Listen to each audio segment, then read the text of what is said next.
So coming out of the Spider-Man video, you guys have been asking how it was that Franklin Richards lost his powers. Here's what happened. So in Marvel Comics, Franklin losing his powers takes place over the course of like 3 different story arcs.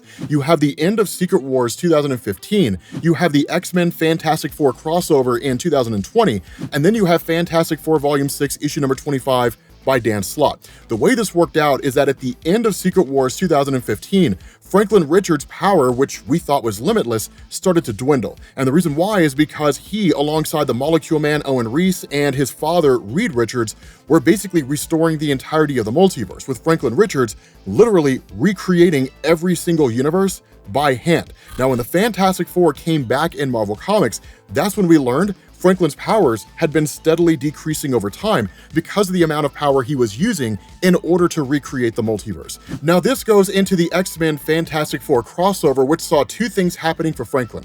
The first was that Dr. Doom had basically discovered something called the God gene or the God particle, but in effect, the ability for Franklin Richards' powers to be restored and then to actually allow him to tap into the power of the One Above All, which would make him drastically more powerful than he had ever been before. Such as it was, a fight broke out between the X-Men and the Fantastic Four due to the fact that with Franklin Richards having always been a mutant in Marvel Comics and his powers disappearing, the X-Men wanted to bring him to the mutant nation of Krakoa in order to find a way to restore his powers, as opposed to leaving it to Dr. Doom, who's always doing stuff for nefarious purposes. Now, for those of you guys who are unfamiliar with what this means, in Marvel Comics right now, the X-Men live over in Krakoa. That is to say, an island out in the middle of nowhere. The only way to access Krakoa is by getting in and out through Krakoan gates. And the only way to pass through those gates is to have an X gene. And so where Franklin Richards, for a time, lived among the mutant population, he ended up returning to the Fantastic Four because there didn't seem to be a way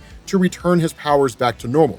This goes into Fantastic Four Volume 6, issue number 25 by Dan Slott. And what we ended up finding out here is there is a being out there called the Cormoran who answers to a guy called the Helmsman. But the Cormoran is on Earth for the purpose of basically finding some kind of an artifact. He never actually finds it, but he does end up in a fight with the Fantastic Four, specifically Franklin Richards. The reason for this is because Dr. Doom had realized how powerful the Cormoran was, and after talking to Reed Richards, the 2 of them agreed Franklin was the only person on Earth with enough power to defeat the Cormoran. And so Franklin Richards goes into the battle, he charges up every ounce of energy he has left, he goes to land a punch, and he hits the guy, but it's not enough to destroy him. And Franklin Richards is basically powerless. And so following that, he ends up traveling to one of the Krakoan gates to try to find his way through, and he can't pass. This is when Professor Xavier appears and then basically reveals that Franklin Richards' ability to alter reality had actually allowed him to subconsciously alter his genes